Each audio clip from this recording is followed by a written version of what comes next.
The Chicago Bears just found a sneaky good way to solidify their pass rush. What's up? This is Sean at Sports Talk Bears. If you like the content, we're driving towards 10,000 subscribers. So hit the subscribe button. I'd really appreciate it.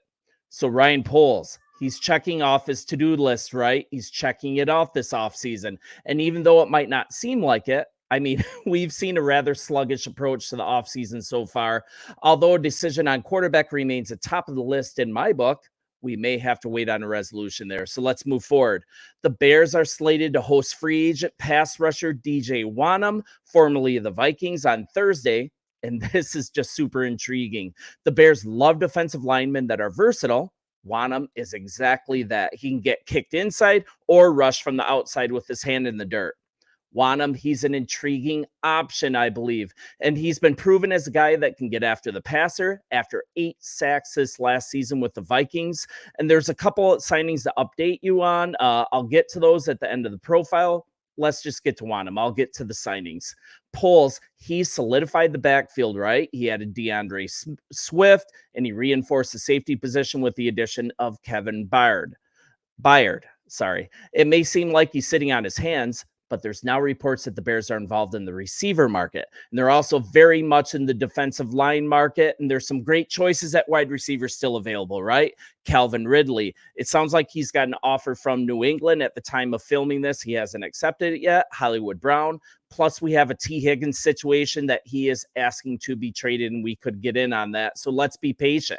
Let's look for a big swing to be taken at wide receiver in the upcoming days. Let's not get impatient. Let's not turn on a dime when we have no idea what our GM is planning. So this is my focus on this video, pass rush. So let's take a look at who Wonnum has been as a player. Last season, Wonnum posted 8 sacks with the Vikings. 2023 marked the second season in which Wonnum recorded 8 sacks, and he matched that total in 2021. 2022 was a weird kind of down year for Wonnum. He didn't fully get all the starter snaps, but he bounced back in 2023, and that's what I'm interested in.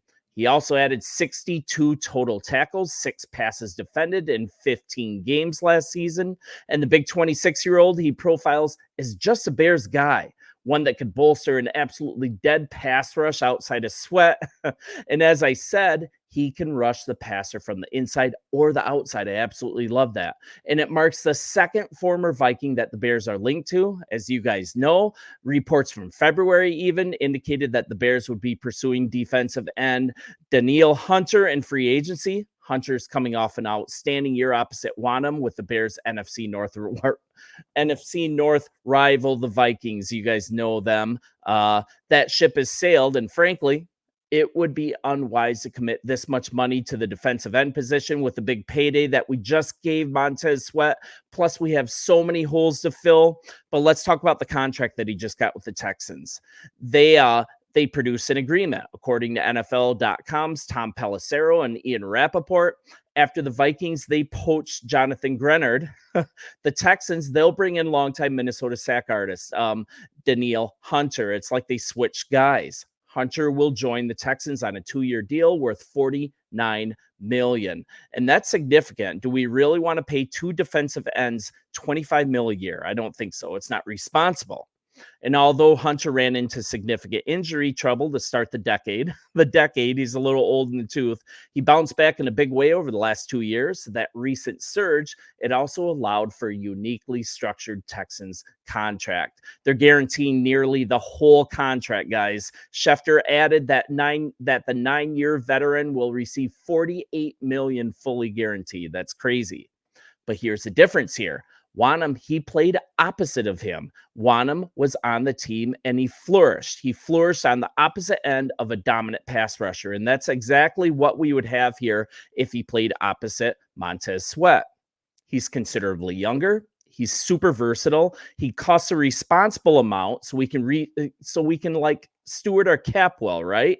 And he has no issue playing with his hand in the dirt once again. We've also got to trust this coaching staff, don't we? We have possibly the best defensive coaching staff in the league. It starts with Coach Flus. It ends with defensive coordinator Eric Washington. He's not going to be calling the plays, but this guy is just a defensive line expert and one of the best in the game. If he signs off on Wonnum, we got an absolute steal here. It's super sneaky. And it's an economical solution to our defensive end position. So let's be patient. Let's trust this staff. There's another thing to consider. We have developing 3-tech at defensive tackle with our very own Gervon Dexter. And also we have Zach Pickens. He could develop a nice rotational piece. We now have a guy that can rotate inside as well and help these guys along the way while still providing proven pass rush chops on the outside opposite Montez Sweat. I think it actually might be a really good solution. I hope we sign him. This may be a signal too that the coaching staff, they believe in Dexter as being the solution at defensive tackle. They might absolutely believe that he is our new 3-tech, and that's what he was drafted to be. Why do you think? It's because our fallback is gone. If you guys weren't paying attention, the Cardinals, they just signed former Bears defensive tackle Justin Jones. They signed him to a 3-year, $30 million deal with $19.75 million guaranteed. And also, I want to give credit where credit is due. I didn't bring this up. You guys check out this story on Bears Wire about DJ Wonnum and his visit on Thursday. I always want to give credit. I gleaned a lot from that. So let's do that retroactively. Let's get back to Jones. Essentially, Jones, he's getting far more than the Bears signed nose tackle Andrew Billings for. And Billings' addition, that made a huge difference last year on the defensive line as we led the NFL in run defense a year after finishing 31st. What an improvement. Jones, he signed with the Bears for 2 years and $12 million. He didn't exactly earn high praise for his work, let's be honest. PFF, they graded Jones 107th out of 130 interior defensive linemen last year, and behind both rookies, Gervon Dexter and Zach Pickens. He got a lower grade. He had a better year than in 2022, but still. So I think keep an eye out on Thursday for potential Wonnum signing. Have faith that it's a sneaky good one. Hopefully, now the Bears are turning an eye toward wide receiver in our draft. It can be focused on 2 spots: wide receiver and offensive line. For one, I would absolutely love that. So let's get to a couple new signings really quick. The Bears added to what looks like a spirited safety competition, I would say.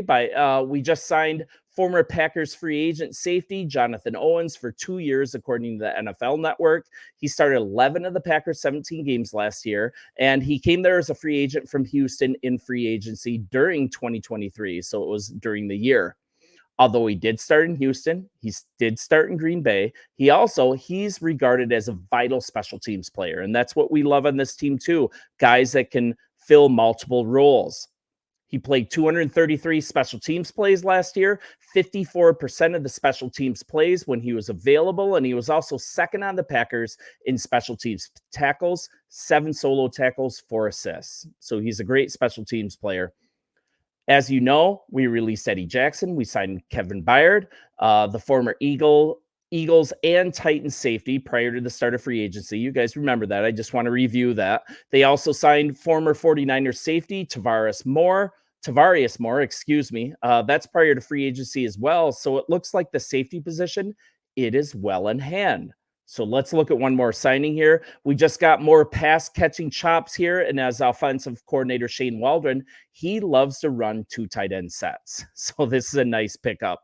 So we just agreed to terms with veteran tight end Gerald Everett. It's a 2-year deal, according to ESPN. The contract, it has a base value of $12 million, a max value of $14.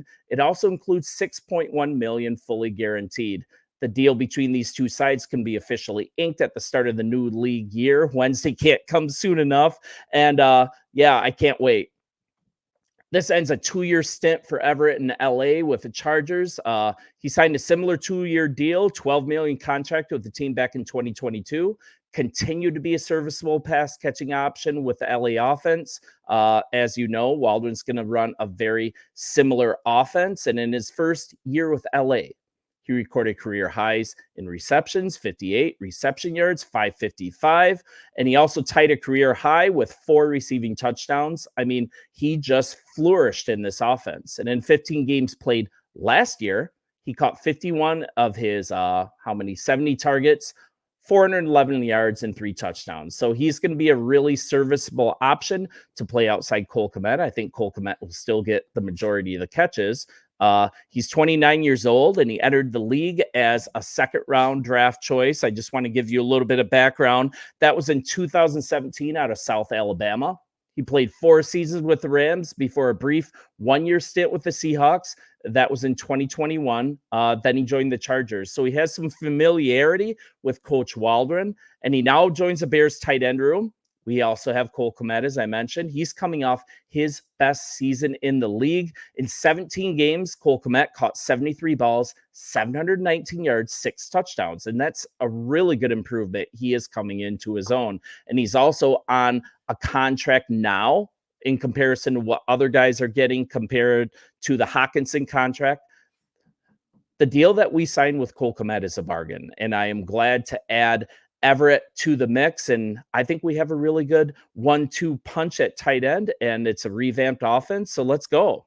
Now, if you guys are with me, let's take a huge swing at one of those receivers in the next upcoming days. If Calvin Ridley is the guy that we want, let's outbid New England. Let's grab him. But I'm sure Poles has this well in hand. Thank you for still believing in Poles. Let's be patient. Thanks for being here. Bear down. We'll talk soon.